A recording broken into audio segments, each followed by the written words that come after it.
नमस्कार। आपका अखबार के इस अंक में आपका स्वागत है। मैं हूं प्रदीप सिंह। भारत ने पूरी दुनिया को बता दिया है कि वो कहां खड़े हैं और भारत कहां खड़ा है। इंटरनेशनल मॉनेटरी फंड ने जिस तरह से पाकिस्तान को कर्ज दिया है, इसने दुनिया के बाकी देशों बल्कि यूरोप के साथ साथ जो है अमेरिका को भी एक्सपोज किया है।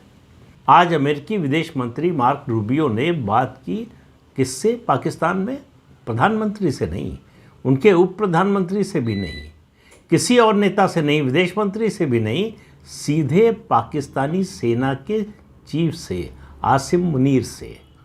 तो अमेरिका ने पूरी दुनिया को बता दिया कि पाकिस्तान को इस समय सेना चला रही है। ये बात सबको मालूम है दुनिया में, लेकिन ये ऑफिशियल एक तरह से रिकॉग्निशन है अमेरिका का। और अमेरिका समझ रहा है कि आसिम मुनीर किस तरह की चीज़ है, क्या है। उनको पाकिस्तान में और पाकिस्तान के बाहर भी मुल्ला मुनीर कहा जाता है। अब ये सवाल है कि उन्होंने जो भाषण दिया था उसकी वजह से पहलगाम हुआ, या पहलगाम के नरसंहार का उन्होंने फैसला कर लिया था, योजना बना ली थी, उसके बाद भाषण दिया। हालांकि उससे कोई फ़र्क नहीं पड़ता, क्योंकि वो नरसंहार जो हुआ उसने पाकिस्तान को दुनिया की नज़रों में एक तरह से फिर कटघरे में खड़ा कर दिया। वैसे पाकिस्तान इन बातों से फ़र्क नहीं पड़ता, और मुझे लगता है कि दुनिया को भी फ़र्क नहीं पड़ता। फ़र्क पड़ता था भारत को। भारत दुनिया को घूम घूम कर बताने की कोशिश करता था कि देखो, पाकिस्तान टेरर फैक्ट्री है, यहाँ से टेररिस्ट पैदा किए जाते हैं, यहाँ से आतंकवाद का पूरे दुनिया में फैलाव होता है, और भारत में जितने आतंकवादी हमले होते हैं उन सब के पीछे पाकिस्तान है। दुनिया मानती भी थी, लेकिन उसके बावजूद कोई पाकिस्तान के खिलाफ कोई कार्रवाई नहीं होती थी। ये अमेरिका और यूरोप के ही देश हैं जिन्होंने पाकिस्तान को FATF यानी फाइनेंशियल एक्शन टास्क फोर्स के ग्रे लिस्ट से बाहर निकलवाया। उस समय निकलवाया जब उसको कायदे से ब्लैक लिस्ट हो जाना चाहिए था, तब निकलवाया। उस समय अमेरिका में जो बाइडेन का शासन था, राष्ट्रपति थे, तो माना गया कि वो भारत के प्रति हॉस्टाइल हैं, खासतौर से प्रधानमंत्री नरेंद्र मोदी के प्रति, तो इसलिए उन्होंने ऐसा किया, पाकिस्तान की मदद की। अब हम सबको ये उम्मीद थी कि डोनाल्ड ट्रंप के आने के बाद ये स्थिति बदलेगी। वो भारत के दोस्त हैं, वो कहते हैं, वही कहते हैं, वो मोदी के दोस्त हैं, ये भी वही कहते हैं। तो ये माना जा रहा था कि पाकिस्तान को लेकर जो USA की, अमेरिका की नीति है, उसमें बड़ा बदलाव आएगा। तो जब ये तनाव शुरू हुआ पहलगाम की घटना के बाद, जब भारत ने जवाबी कार्रवाई की, उसके बाद अमेरिकी प्रशासन की ओर से कहा गया, बल्कि राष्ट्रपति डोनाल्ड ट्रंप और उनके विदेश मंत्री की ओर से कहा गया कि भारत और पाकिस्तान निपटें, ये हमारा सरदर्द नहीं है, वो जैसे चाहें समस्या को हल करना चाहें करें, हम इसमें, अमेरिका इसमें नहीं पड़ेगा। लेकिन अमेरिका सीधे नहीं पड़ा, लेकिन परोक्ष रूप से पड़ा। IMF में मैंने आपको बताया था पहले कि 16% वैल्यू है अमेरिका के वोट की, और 15% से ऊपर अगर वोट की वैल्यू हो तो वीटो पावर हो जाती है। तो अमेरिका चाहता तो अपने वीटो का इस्तेमाल करके इस लोन को रोक सकता था, लेकिन नहीं रोका।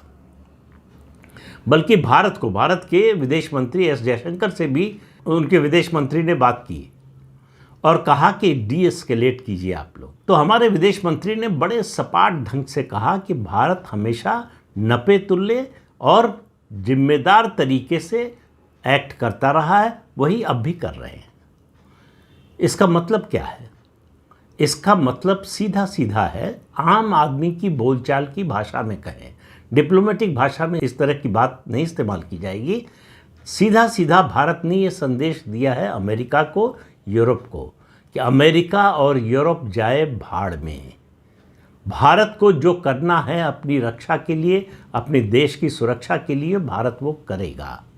और भारत में रात में करना शुरू भी कर दिया। पाकिस्तान के 8 एयरबेस पर हमला किया। इनमें 3 एयरबेस ऐसे हैं जो उनकी न्यूक्लियर फैसिलिटी के करीब हैं।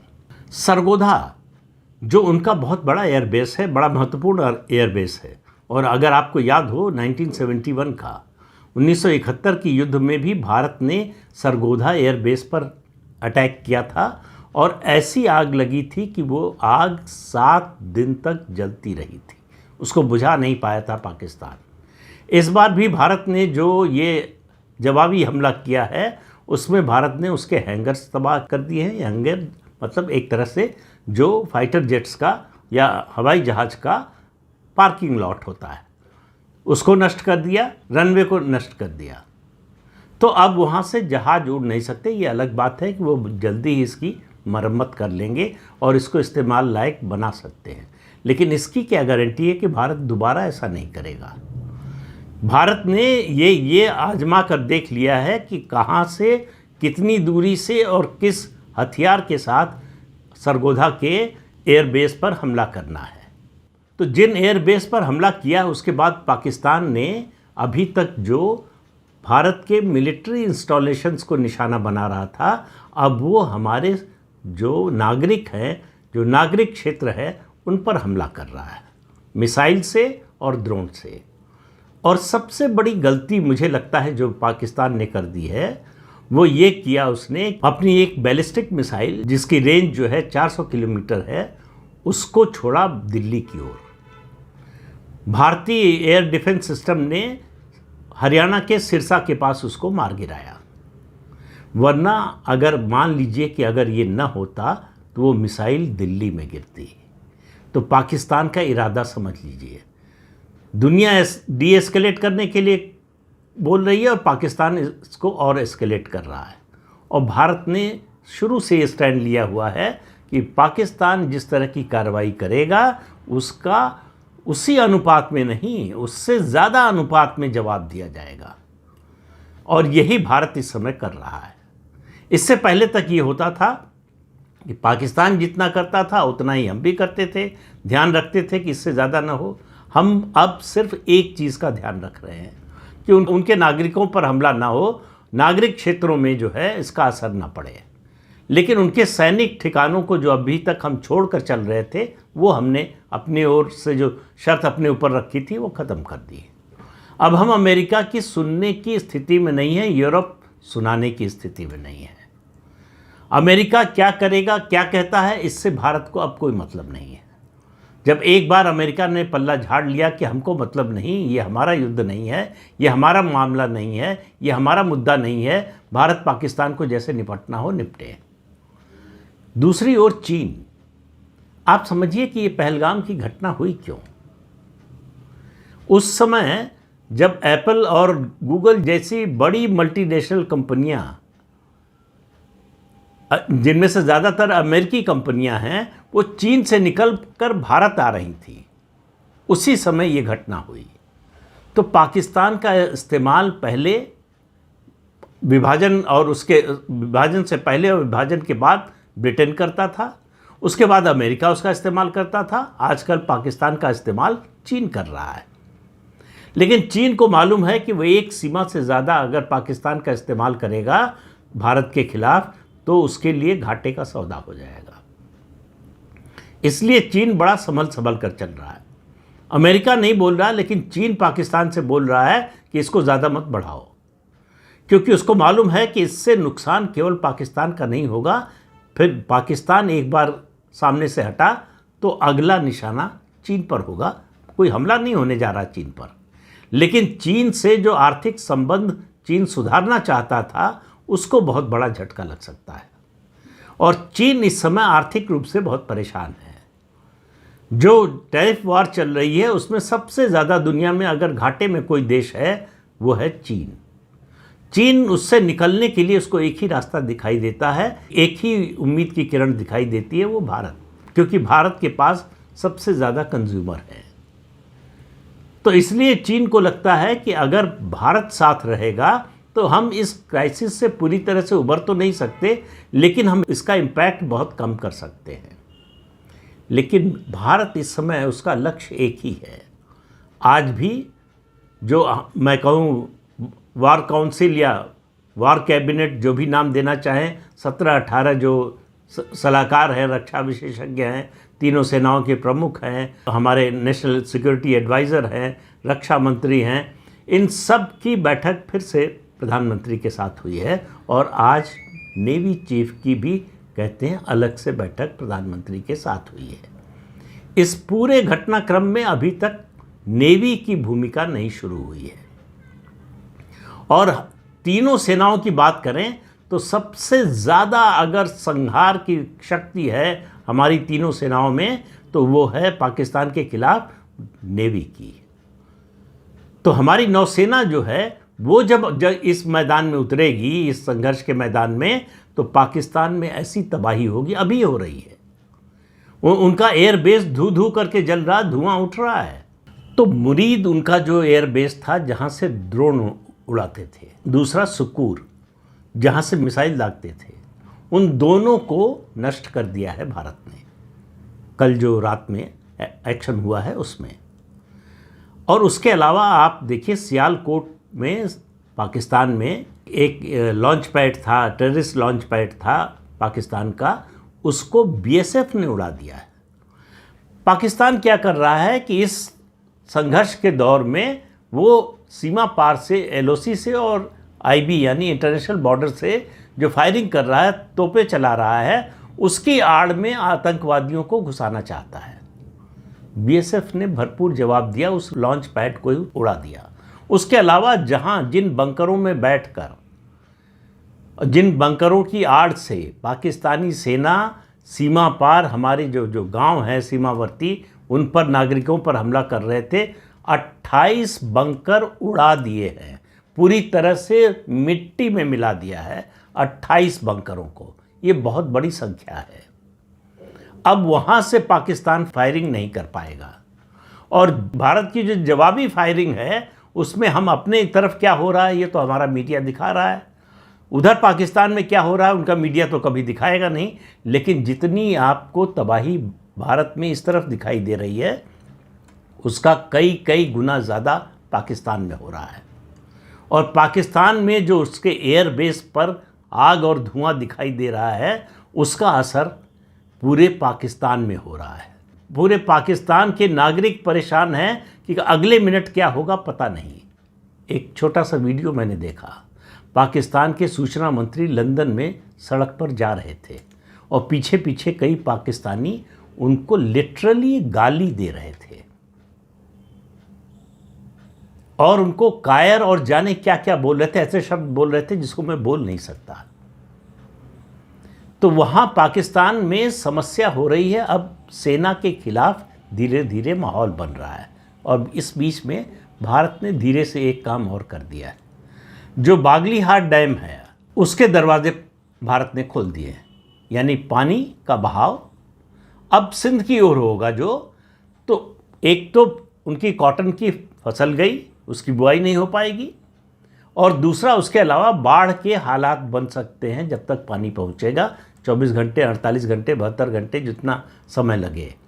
तो पाकिस्तान पर चौतरफा हमला कर रहा है भारत, आर्थिक रूप से, डिप्लोमेटिक रूप से, और उसके अलावा काइनेटिक एक्शन जो अभी तक भारत ने इस विकल्प को खुला तो रखा था लेकिन इस्तेमाल नहीं कर रहा था, उसका इस्तेमाल 2 दिन से शुरू कर दिया।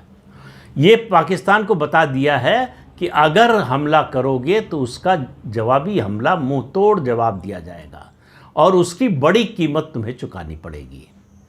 तो पाकिस्तान में इस समय दहशत का माहौल है। मैं आम लोगों की सिर्फ बात नहीं कर रहा हूँ, मैं वहाँ की सरकार और सेना की भी बात कर रहा हूँ। सेना में आसिम मुनीर के खिलाफ बगावत के आसार नज़र आ रहे हैं। बगावत होगी कि नहीं पता नहीं, लेकिन आसिम मुनीर से नाराज़गी बढ़ती जा रही है। वैसे आपको मालूम है कि आसिम मुनीर जो है, आसिम मुनीर कैसे सेनाध्यक्ष बने? वो रिटायर हो गए थे और रिटायरमेंट के एक दिन बाद उनको सेनाध्यक्ष बनाया गया था, तो इसलिए भी नाराज़गी है। दूसरा, वो पाकिस्तान मिलिट्री एकेडमी के प्रोडक्ट नहीं है, इस नाते भी सेना के बहुत से बड़े अधिकारी जो है वो आसिम मुनीर की उस तरह से इज्जत नहीं करते जैसी सेनाध्यक्ष की होनी चाहिए।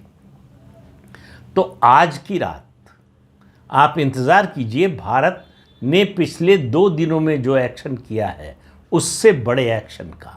आज सुबह जो ब्रीफिंग हो रही है 7 तारीख से लगातार सेना की और विदेश मंत्रालय की, 10:30 बजे होती थी, आज 10 बजे ही की गई और ये घोषणा की गई कि शाम को फिर ब्रीफिंग होगी।